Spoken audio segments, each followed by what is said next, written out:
মুআজ্জাজ মুহতারাম, অত্র মসজিদের দিনদার ইমানদার সম্মানিত মুসল্লিয়ান ইকরাম, সকলের প্রতি আবারও অন্তরের অন্তরস্থল থেকে সালাম। আসসালামু আলাইকুম ওয়া রাহমাতুল্লাহ।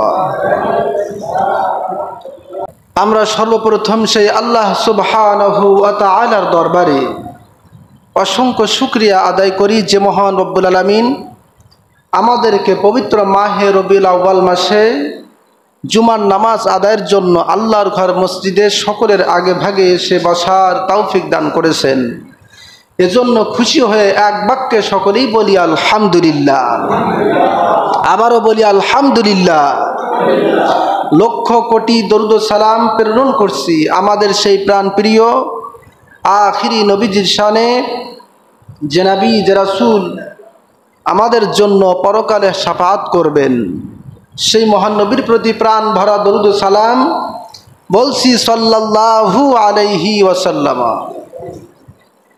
হাজরিন, আজ পবিত্র মাহে রবিউল আউয়াল মাসের তৃতীয় জুমা। আজকে জুমার আলোচ্য বিষয় দরুদ শরীফের ফজিলাত সম্পর্কে। মহান আল্লাহ পাক এই গুরুত্বপূর্ণ বিষয়ে সংক্ষিপ্ত সময়ে আমাদের সকলে জানার, বোঝার এবং বাস্তব জীবনে তা আমল করার তৌফিক দান করুন, বলেন আল্লাহুম্মা আমিন। হাজরিন, যারা প্রকৃত ইমানদার, মুসলমান, মুত্তাকি, পরহেজগার এবং যাদের অন্তরের মধ্যে রাসূল কারীম সাল্লাল্লাহু আলাইহি সাল্লামের প্রেম, মহব্বত এবং ভালোবাসা রয়েছে, তাদের কাছে নবীজির প্রতি দরুদ একটা গুরুত্বপূর্ণ আমল, বলেন সুবহানাল্লাহ। কারণ তারা ভালোভাবেই জানে যে নবীজির প্রতি দরুদ পড়লে জীবনের গুনাহ মাফ হয়ে যায়। সুবহানাল্লাহ। নবীজির প্রতি দরুদ পড়লে আল্লাহর রহমত নাজিল হয় এবং আল্লাহর আযাব গজব দূর হয়ে যায়। সুবহানাল্লাহ। এজন্য ইমানদারেরা, মুসলমানেরা, নবীজির উম্মতেরা নবী পাকের নাম মোবারক শোনা মাত্রই সঙ্গে সঙ্গে তার প্রতি দরুদ পড়ে, বলেন সুবহানাল্লাহ। কারণ নবীজি সাল্লাল্লাহু আলাইহি সাল্লাম বলেছেন হাদিসে মুবারকার মধ্যে, মান সাল্লা আলাইয়া সালাতাও ওয়াহিদান সাল্লাল্লাহু আলাইহি আশরা সালাওয়াতিন ওয়া হুত্তাত আনহু আশরু খতিয়াতিন, বলেন সুবহানাল্লাহ। নবীজি সাল্লাল্লাহু আলাইহি সাল্লাম বলেছেন, আমার যে উম্মত আমি নবীজির প্রতি একবার দরুদ পাঠ করবে, কয়বার? একবার দরুদ পাঠ করবে, আল্লাহ পাক তার আমল নামায় 10টি নেকি দান করেন। সুবহানাল্লাহ। নবীজি বলছেন, আমার যে উম্মত আমি নবীজির প্রতি একবার দরুদ পাঠ করে, আল্লাহ পাক তার জীবনের গুনাহ থেকে 10টি গুনাহ মুছে দেন। সুবহানাল্লাহ। নবীজি বলছেন, আমার যে উম্মত আমি নবীজির প্রতি একবার দরুদ পাঠ করবে, আল্লাহ পাক ওই ব্যক্তিকে দুনিয়া এবং আখিরাতে 10টি মর্যাদা বৃদ্ধি করে দেন। সুবহানাল্লাহ। এজন্য সাহাবায়ে কেরাম বেশি বেশি নবীজির প্রতি দরুদ পড়তেন। সবচেয়ে আশ্চর্যের বিষয় হলো, স্বয়ং আল্লাহ রাব্বুল আলামিন তিনিও আপনার আমার নবীজির প্রতি দরুদ পাঠ করেন। সুবহানাল্লাহ। আল্লাহ পাক পবিত্র কোরআন কারীমের মধ্যে বলেন, ইন্নাল্লাহা ওয়া মালাইকাতাহু ইউসাল্লুনা আলান নবী ইয়া আইয়ুহাল্লাযীনা আমানু সাল্লু আলাইহি ওয়া সাল্লিমু তাসলিমা। আল্লাহু আকবার বলেন। আমরা প্রত্যেক মিলাদ শরীফের শুরুতেই এই আয়াত কারিমা তেলাওয়াত করে থাকি, ঠিক কি না? মিলাদ শরীফ হলেই প্রথমেই এই আয়াত আমরা তেলাওয়াত করি। আয়াতের মধ্যে আসলে অর্থটা কি, ব্যাখ্যাটা কি এবং কোন কারণে আমরা মিলাদ শরীফের শুরুতে এটা পাঠ করে থাকি, শুনুন। আয়াতে কারিমার মধ্যে আল্লাহ রাব্বুল আলামিন দুনিয়ার মানুষদেরকে বুঝিয়েছেন, ইন্নাল্লাহা ওয়া মালাইকাতাহু ইউসাল্লুনা আলান নবী, নিশ্চয় আল্লাহ তাআলা এবং তার সকল ফেরেশতা মণ্ডলীরা নবীজির উপরে দরুদ শরীফ পাঠ করেন। সুবহানাল্লাহ। নবীজির উপরে অনুগ্রহ করেন, অনুগ্রহে প্রার্থনা করেন, আমার নবীজির প্রতি দরুদ পড়েন স্বয়ং আল্লাহ পাক, বলেন সুবহানাল্লাহ। এরপর আল্লাহ রাব্বুল আলামিন বলেন, ইয়া আইয়ুহাল্লাযীনা আমানু, হে দুনিয়ার ইমানদারেরা, মুসলমানেরা, মুত্তাকিরা, পরহেজগারেরা, আমি আল্লাহ রাব্বুল আলামিন এবং আমার সকল ফেরেশতা মণ্ডলীরা নবীজির প্রতি দরুদ পড়ি, তোমাদেরকেও নির্দেশ দেই তোমরাও নবীর প্রতি দরুদ পাঠ করবে। সুবহানাল্লাহ। আমি আল্লাহ পাক তো দরুদ পাঠ করি, ফেরেশতারাও করে, তোমরাও বাদ থাকবে না, বরং তোমরাও নবীজির প্রতি সাল্লু আলাইহি, তার প্রতি দরুদ পাঠ করবে, ওয়াসাল্লিমু তাসলিমা, এবং যথাযথ সম্মানের সাথে নবীজিকে সালাম দিবে। সুবহানাল্লাহ। এটা কার নির্দেশ? জোরে বলেন। এখান থেকে এ আয়াত কারিমা থেকে মুফাসসিরে কেরাম তারা দরুদ পাঠের বিধানের মাসআলা দিয়েছেন যে যেহেতু আল্লাহ পাক এই আয়াত কারিমার মধ্যে ঈমানদারদেরকে নবীজির ওপরে দরুদ পড়ার নির্দেশ দিয়েছেন, সুতরাং এই আয়াতকে সামনে নিয়ে মুফাসসিরে কেরাম তারা ব্যাখ্যা করেন যে অন্তত সারা জীবনের মধ্যে নবীজির প্রতি একবার দরুদ পড়া নামাজ যেমন ফরজ, ঠিক অনুরূপভাবে আল্লাহ পাক ফরজ করেছেন। সুবহানাল্লাহ। এই যে জুমার নামাজ আমরা আদায় করতে এসেছি, এই নামাজ নফল না ফরজ? জোরে বলেন। ঠিক এই নামাজ যেমন ফরজ, ঠিক অনুরূপভাবে সারা জীবনের মধ্যে নবীজির প্রতি একবার দরুদ পাঠ করা প্রত্যেক মুসলমানের উপরে আল্লাহ পাক ফরজ করে দিয়েছেন। সুবহানাল্লাহ। এবং কোনো মজলিসে নবীজির নাম মোবারক যদি একাধিকবার উচ্চারিত হয়, কি হয় না? একটা ওয়াজ মাহফিল অথবা জুমার আলোচনায় নবীজির নাম বারবার আসে, ঠিক কি না? তো মুফাসসিরে কেরাম লেখেন যে কোনো মজলিসে, কোনো ওয়াজ মাহফিলে, কোনো ইসলামী কোনো জায়গায় যদি নবীজির নাম মোবারক বারবার শোনা যায়, তাহলে প্রথমবার শোনা মাত্রই নবীজির প্রতি দরুদ পাঠ করা ওয়াজিব। বলেন সুবহানাল্লাহ। তাহলে যতবার আমরা শুনবো ততবার নয়, বরং প্রথমবার একবার নবীজির প্রতি দরুদ পাঠ করা এটা ওয়াজিব করেছেন কে? আল্লাহ পাক। এবং প্রত্যেকবারে নবীজির নাম মোবারক শোনা মাত্রই প্রত্যেকবার নবীজির প্রতি দরুদ পাঠ করাটা আল্লাহ পাক মুস্তাহাব করে দিয়েছেন। সুবহানাল্লাহ। তাহলে আমরা কি বুঝলাম? নবীজির প্রতি দরুদের গুরুত্ব, মর্যাদা, ফজিলাত এত বেশি আল্লাহ রাব্বুল আলামিন নবীজির উম্মতের উপরে জীবনে একবার তার উপরে দরুদ পাঠ করাকে ফরজ করে দিয়েছেন। সুবহানাল্লাহ।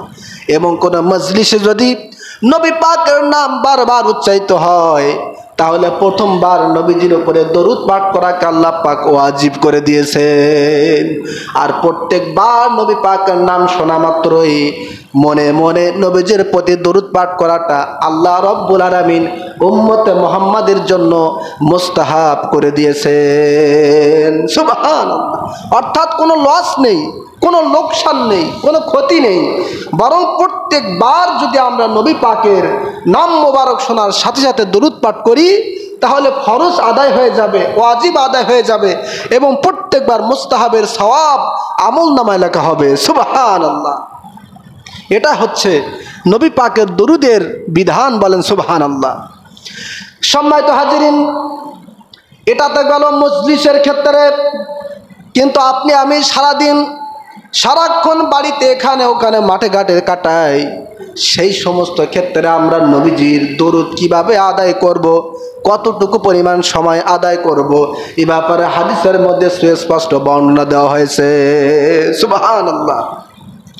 রাসূলুল্লাহর একজন প্রিয় সাহাবী হযরতে উবাই ইবনে কাব রাদিয়াল্লাহু তাআলা আনহু, তিনি আমাদের নবীজির কাছে বললেন, ইয়া রাসূলুল্লাহ, ইয়া হাবিবাল্লাহ, আপনার প্রতি দরুদ পাঠ করার ফজিলাত, মর্যাদা এত বেশি, নবীজি আমাকে একটু বলে দিন আপনার উপরে আমি দিনের কতটুকু সময় দরুদ পাঠ করব।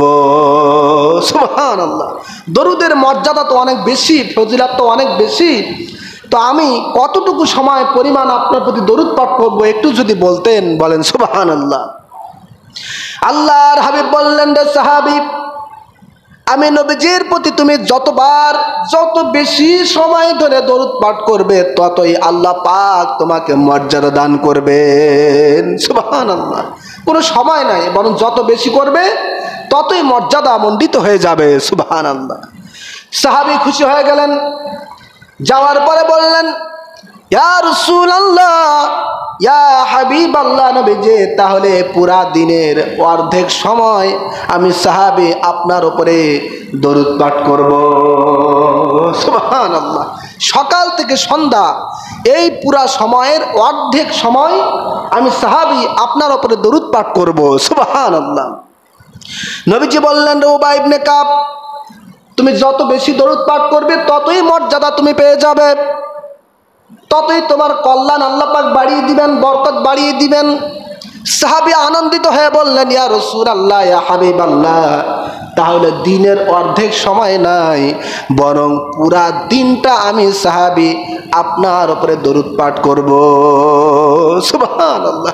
নবীজি বললেন, রে সাহাবী, আল্লাহ পাক তোমার উপরে খুশি হয়ে যাবেন, তোমার মর্যাদা বাড়িয়ে দিবেন। এমনকি সারাদিন আমি নবীজির উপরে দরুদ পাঠ করার কারণে আল্লাহ পাক তোমাকে তোমার সমস্ত বিপদ আপদ বালা মুসিবত থেকে হেফাজত করবেন, এমনকি তোমার জীবনের যাবতীয় সগীরা গুনাহ মাফ করে দিবেন। সুবহানাল্লাহ।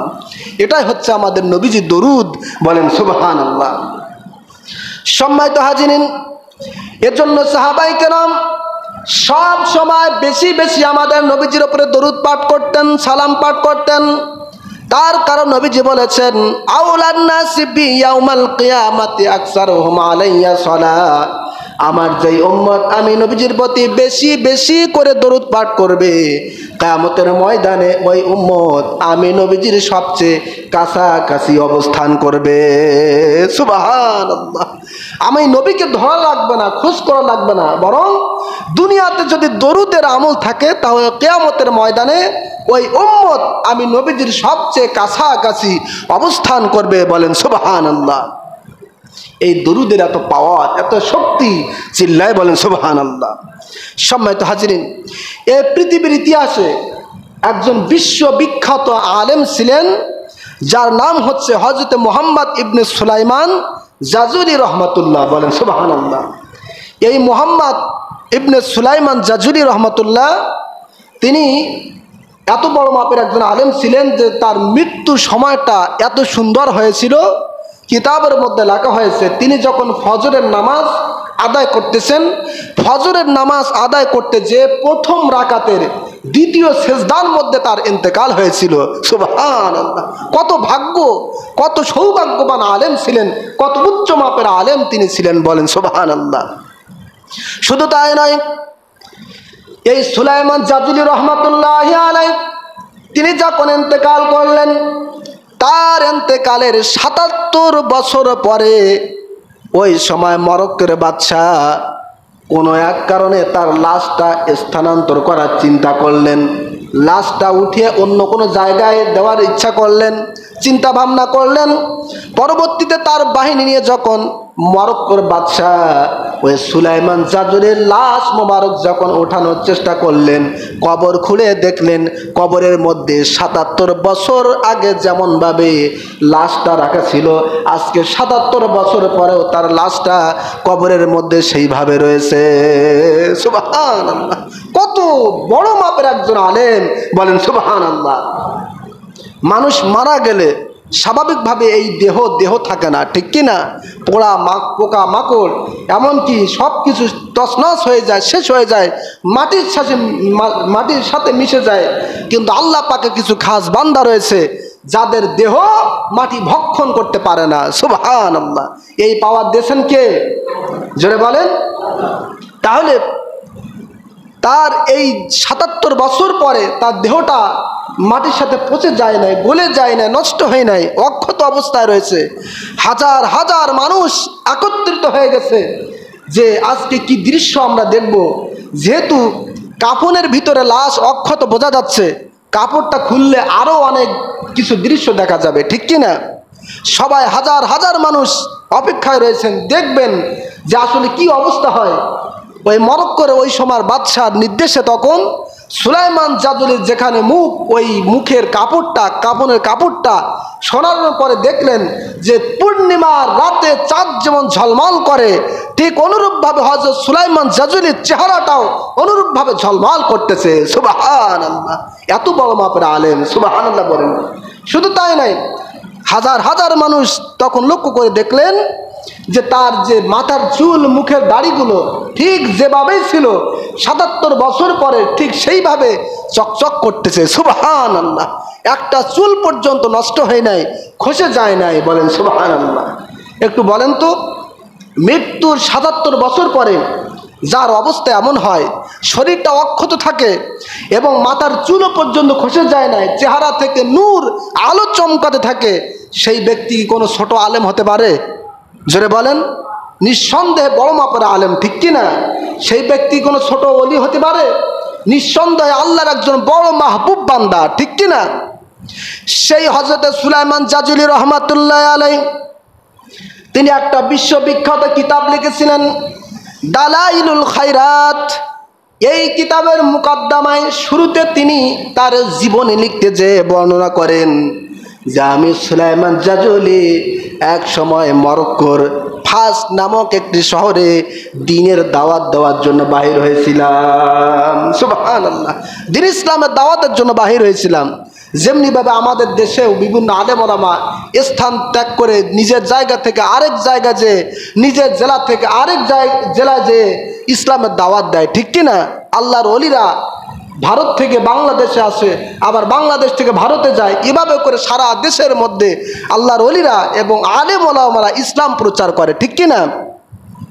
সুলাইমান জাজুলি রহমাতুল্লাহ আলাইহি তিনি বলেন, মরক্কোর ওই ফাস শহরের মধ্যে আমি একটি এলাকার মধ্যে গেলাম, যেই এলাকাটা এমনভাবে মরুভূমি, কোথাও কোনো গাছ নাই, কোথাও কোনো বাড়ি নাই, কোথায় কোনো মানুষের জায়গা দেখা যাচ্ছে না, বসবাসের স্থান বোঝা যাচ্ছে না, শুধু মরুভূমি আর মরুভূমির মধ্যে বালু ধুধু করতেছে। এমন সময় আস্তে আস্তে করে জোহরের ওয়াক্ত হয়ে গেল। সুবহানাল্লাহ। জোহরের নামাজের সময় হয়ে যাচ্ছে। হযরত সুলাইমান জাজুলি রহমাতুল্লাহ তিনি পানির খোঁজ করতেছেন, উজু করা প্রয়োজন, যেহেতু জোহরের নামাজ আদায় করতে হবে। আর তিনি যেহেতু বড় মাপের আলেম ছিলেন, তিনি জানতেন যে যতক্ষণ পর্যন্ত পানি খোঁজ করা প্রয়োজন, পানি যদি না পাওয়া যায় তারপর থেকে তায়াম্মুমের বিধান। সুবহানাল্লাহ। আপনি আমি যদি কোথাও যাই, কোনো স্থানে যদি যাই, সেখানে যদি পানি না থাকে, আমরা খুব আপ্রাণ চেষ্টা করার পরে, খোঁজ নেওয়ার পরে যদি পানি না পাই, সেই ক্ষেত্রে কিন্তু তায়াম্মুমের বিধান, ঠিক কিনা? কিন্তু আগে পানি খোঁজ করতে হবে না, প্রথমে তায়াম্মুম করব? প্রথমে তায়াম্মুম করলে নামাজ হবে? হবে না। বরং আগে চেষ্টা করতে হবে যে আশেপাশে কোথাও পানি আছে কিনা। পানি যদি না থাকে, তারপর থেকে আপনি আমি তায়াম্মুমের বিধান পালন করতে পারি, ঠিক কিনা? হযরত সুলাইমান জাজুলি রহমাতুল্লাহ আলাইহি তিনি বড় মাপের আলেম ছিলেন, আল্লাহর ওলি ছিলেন। তিনি চিন্তা করলেন, জোহরের রক্ত হতে হতে একেবারে শেষ পর্যায়ে চলে আসতেছে, আমি তো এখনো পানির খোঁজ করতেছি, কিন্তু পানি কোথাও পাচ্ছি না। তিনি মরুভূমির বিভিন্ন স্থানে ছুটে ছুটে চলে যাচ্ছেন তার বাহিনীদেরকে সঙ্গে নিয়ে, কিছু মানুষ সঙ্গে নিয়ে তারা চলে যাচ্ছেন। দেখতে পেলেন দূরের একটি জায়গায় কিছু গাছগাছালি রয়েছে। তিনি চিন্তা করলেন, এই মরুভূমির বুকে ওই দূরে যেহেতু কোনো গাছগাছালি রয়েছে, নিশ্চয় সেখানে কোনো পানির সন্ধান আছে। সুবহানাল্লাহ। তার কারণ পানি না হলে তো গাছও বাঁচবে না, ঠিক কিনা বলেন? যেহেতু গাছ আছে, সেহেতু পানির কোনো সন্ধান নিশ্চয় আছে। অপরদিকে জোহরের নামাজের রক্ত প্রায় শেষ পথে, তিনি চলে গেলেন, কিছু গাছ রয়েছে, দেখলেন এই গাছের আশপাশে কোনো পানির ব্যবস্থা আছে নাকি। দেখতে পেলেন ওই গাছের, ওই জঙ্গলের ভিতরে এমন একটি জায়গা, ছোট্ট একটি কুয়া, ওই কুয়ার মধ্যে পানি রয়েছে, কিন্তু ওই কুয়ার মধ্যে থেকে পানি উঠাতে গেলে বালতির প্রয়োজন হবে। সুবহানাল্লাহ। যেহেতু পানি আছে, এখন তো আর তায়াম্মুম করা যাচ্ছে না, ঠিক কিনা? যদি পানি খোঁজ করতে করতে না পাইতাম, সেক্ষেত্রে তায়াম্মুম করতাম। যেহেতু পানি আছে, তবে নিচে, কুয়োর নিচে, সেহেতু এবার তো আমার কুয়োর থেকে পানি তোলার ব্যবস্থা করতে হবে, ঠিক কিনা? তিনি চিন্তা করলেন, কোনো বালতি নাই, কোনো পাত্র নাই, কিভাবে পানি কুয়োর নিচ থেকে উপরে উঠাবো। তিনি চিন্তা ভাবনা করতে করতে আরেকটু খেয়াল করে দেখলেন, ওই জঙ্গলের মধ্যে, গাছগাছালির মধ্যে ছোট্ট একটি কুড়ি ঘর, ওই ঘরের থেকে একটা ছোট্ট মেয়ে, ছোট্ট অল্প বয়স্ক মেয়ের দরজায় জানলা খুলে এবার তার দিকে তাকিয়ে রয়েছে। সুবহানাল্লাহ। মনের মধ্যে আস্থা পেলেন, বিশ্বাস রাখলেন, মনের মধ্যে একটু শান্তি পেলেন, যেহেতু একটা ঘর পেয়েছি, একটা বাড়ি পেয়েছি এবং ঘরের জানলা দিয়ে একটা ছোট্ট মেয়ে আমাকে দেখতেছে, কাজে তার থেকে একটা বালতি অথবা পাত্র নিয়ে আমি কুয়ো থেকে পানি ওঠাতে পারবো। সুবহানাল্লাহ। আস্তে আস্তে বাড়ির নিকটে চলে গেলেন হযরত সুলাইমান জাজুলি। যাওয়ার পরে বলছেন, মা আমি উজু করব, আমার সাথে আরো কয়েকজন রয়েছে, জোহরের নামাজ আদায় করব। কুয়ার নিচে পানি একটু যদি কোনো পাত্র দিতে, তাহলে পাত্র থেকে আমি কুয়ার পানিটা উপরে উঠিয়ে উজু করে জোহরের নামাজটা আদায় করে নিতাম। সুবহানাল্লাহ। একটা পাত্র কি হবে? সঙ্গে সঙ্গে ছোট্ট মেয়েটা বাড়ির ভিতর থেকে বাইরে চলে আসলেন, এসে বলছে, আপনার বাড়ি কোথায়, আপনার নাম কি? বলছে, আমি হচ্ছে সুলাইমান জাজুলি, আমার হাজার হাজার ছাত্র রয়েছে, আমি হাদিসের 10 দিয়ে থাকি, অমুক এলাকা থেকে আমি আল্লাহর দ্বীনের প্রচার করতে এসেছি, পানি পাচ্ছি না, পানির এখন বিশেষ প্রয়োজন, নামাজ আদায় করব, অপরদিকে জোহরের রক্ত শেষ হয়ে যাচ্ছে। সুবহানাল্লাহ। মেয়েটা বলছে, আপনি এত বড় মাপের আলেম আর আপনি কুয়ার নিচ থেকে পানি ওঠানোর চিন্তা করতেছেন, আসেন আমার সাথে আসেন। মেয়েটার সঙ্গে যেয়ে কুয়ার মধ্যে সামান্য একটু থুতু নিক্ষেপ করলেন, থুতু নিক্ষেপ করার সঙ্গে সঙ্গে কুয়ার নিচের পানি উপরে উঠে গেল। সুবহানাল্লাহ। কি নিক্ষেপ করলেন? থুতু, থুতু নিক্ষেপ করলেন, কোনো বালতি লাগলো না, কোনো পাত্র লাগলো না। সঙ্গে সঙ্গে সুলাইমান জাজুলি রহমাতুল্লাহ আলাইহি ওই কুয়ার পানি থেকে উজু করলেন, তার সঙ্গী সাথীদেরকে উজু করালেন, জোহরের নামাজ আদায় করলেন। নামাজ শেষে আবার হযরত সুলাইমান জাজুলি রহমাতুল্লাহ আলাইহি আবার ওই ছোট্ট কুড়ো ঘরে মেয়েটার কাছে চলে গেলেন। সুবহানাল্লাহ। বাড়ির দরজায় যে আঘাত করতেছে, করাঘাত করতেছে, নাড়তেছে, বাড়ির ভিতরে কেউ আসো বলেন সুবহানাল্লাহ। মেয়েটা উত্তর দিচ্ছে, আপনি কে? বলছে, আমি সুলাইমান জাজুলি এসেছি, মা একটু দরজাটা খুলে দাও। দরজাটা যখন খুলে দিলেন, ওই ছোট্ট মেয়ে বলছে, আপনি কিসের জন্য এসেছেন? হযরত সুলাইমান জাজুলি রহমাতুল্লাহ আলাইহি বলছেন, মা আমি অনেক বড় আলেম, আল্লাহ পাক আমাকে বানিয়েছেন, নবীজির অনেক হাদিস আমি জানি, কোরআন সম্পর্কে জানি, কিন্তু এমন কোন আমল তোমার মধ্যে রয়েছে যে আমল করার কারণে কুয়ার মধ্যে থুতু নিক্ষেপ করার সঙ্গে সঙ্গে কুয়ার নিচের পানি উপরে উঠে যায়? সুবহানাল্লাহ। মা তুমি কি আমাকে বলতে পারো সে আমলটি কি? মেয়েটি বলছেন, না আমি বলবো না, তার কারণে এই আমলটি আমার অনেক সাধনার ফল। হযরত সুলাইমান জাজুলি রহমাতুল্লাহ আলাইহি বলছেন, মা যে আল্লাহ রব্বুল আলামিন তোমাকে সৃষ্টি করেছেন এবং যে নবীজির উম্মত তুমি, সেই নবীজির দোহাই দিয়ে বলছি, ওসিলা দিয়ে বলছি, ওই নবী পাকের ওসিলায় করে আমাকে একটু বলো কোন আমলটি তুমি করেছো। সুবহানাল্লাহ। মেয়েটি বলছে, সুলাইমান জাজুলি আপনি অনেক বড় মাপের আলেম, আপনি যদি নবীজির এবং আল্লাহ পাকের ওসিলা না দিতেন, আপনি যদি তাদের দোহাই না দিতেন, তাহলে আমি এই আমলের কথা বলতামই না। সুবহানাল্লাহ। ওই মেয়েটি বলছেন, রে সুলাইমান জাজুলি আমি তেমন কোনো আমল জানি না, তবে আমি একটি আমল জানি, সেই আমলটি হচ্ছে নবীজির প্রতি দরুদ। সুবহানাল্লাহ। বলছে, রে সুলাইমান জাজুলি আবার এই দরুদটা আমি এমনি এমনি শেখাই, বরং আমি যখন আমার মায়ের পেটের মধ্যে ছিলাম, সেই সময় আমার আম্মা জান, আমার মা নবীজির প্রতি দরুদের আমল করতেন। মায়ের পেটে থাকতে থাকতে আমি দরুদের আমল শুনেছি, আবার ভূমিষ্ঠ হবার পর থেকে মায়ের কাছ থেকে ওই একই দরুদের আমল আমি শিখেছি, এবং ওই দরুদের আমলটা আল্লাহ পাক এত সফলতা দান করেছেন, এই মরুভূমির বুকে যখনই আমাদের পানির প্রয়োজন হয়, কোনো বালতি লাগে না, কোনো পাত্র লাগে না, বরং কুয়োর পাশে যে থুতু নিক্ষেপ করার সঙ্গে সঙ্গে দরুদের ফজিলাতে আল্লাহ রব্বুল আলামিন কুয়োর নিচের পানি উপরে উঠে দেন। সুবহানাল্লাহ। হযরত সুলাইমান জাজুলি রহমাতুল্লাহ তিনি ভাবতেছেন, তিনি চিন্তা করতেছেন, নবীজির দরুদের এত পাওয়ার, এত শক্তিশালী, এত ফজিলাত, এত মর্যাদা, যে কুয়োর নিচের পানির সামান্য থুতুর মাধ্যমে দরুদের কারণে উপরে উঠে যায়। নবীজির যত দরুদ রয়েছে, যতগুলো দরুদ রয়েছে, সমস্ত দরুদগুলো আমি একত্রিত করে বিশ্ববাসীর জন্য একটা কিতাব লিখে যাব, যেই কিতাবটা মানুষ পড়বে, আমল করবে এবং নবীজির এই সুন্নাতকে হাসিল করবে, যেই কিতাবের নাম হচ্ছে দালাইলুল খায়রাত। বলেন সুবহানাল্লাহ। ওই মেয়ের কাছ থেকে ওই আমলটা শোনার পর থেকে হযরত সুলাইমান জাজুলি রহমাতুল্লাহ আলাই এই কিতাবটা সমস্ত নবীজির দরুদটাকে একত্রিত করে এই কিতাব লিপিবদ্ধ করেছিলেন। সুবহানাল্লাহ। আমার ভাইরা, তাহলে সেই নবীজির প্রতি দরুদ পড়া দরকার আছে না নাই? জোরে বলেন, আছে না নাই?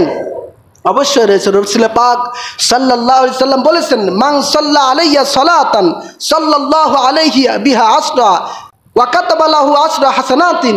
নবীজি সাল্লাল্লাহু আলাইহি সাল্লাম বলেছেন, যে ব্যক্তি আমি নবীজির প্রতি একবার দরুদ পাঠ করবে, আল্লাহ পাক তার আমল নামা 10টি নেকি দান করবেন। সুবহানাল্লাহ।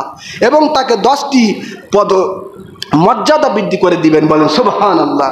অন্য হাদিসের মধ্যে আল্লাহর হাবিব সাল্লাল্লাহু আলাইহি সাল্লাম বলেছেন, মান সাল্লা আলাইয়া সালাতান কাতাবাল্লাহু লাহু কিরাতান। যে ব্যক্তি আমি নবীজির প্রতি একবার দরুদ পাঠ করবে, আল্লাহ পাক তার আমল নামায় 1 কিরাত সওয়াব দান করবেন। সুবহানাল্লাহ।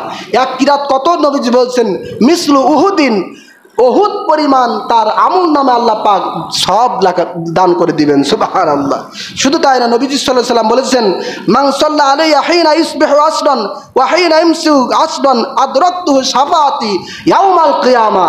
নবীজি সাল্লাল্লাহু আলাইহি সাল্লাম বলেছেন, আমার যে উম্মত সকালে 10 বার, সন্ধ্যায় 10 বার আমি নবীজির প্রতি দরুদ পাঠ করবে, কিয়ামতের ময়দানে ওই উম্মতের ওপরে আমি নবীজির শাফাআত করা ওয়াজিব হয়ে যাবে। বলেন সুবহানাল্লাহ। সম্মানিত হাজিরিন, এজন্য আসুন, মাহে রবিউল আউয়াল মাস নবীজির মিলাদের মাস, ঠিক কি না? মাহে রবিউল আউয়াল মাস নবীজির প্রতি দরুদ সালাম পাঠ করার মাস। আসুন এই পুরা রবিউল আউয়াল মাসে আমরা বেশি বেশি করে আমাদের প্রাণ প্রিয় আখিরি নবীজির শানে বেশি বেশি করে দরুদের আমল করব, মিলাদের ইন্তজাম করব। আল্লাহ পাক যেন আমাদের সকলকে তৌফিক দান করেন। বলেন আল্লাহুম্মা আমিন।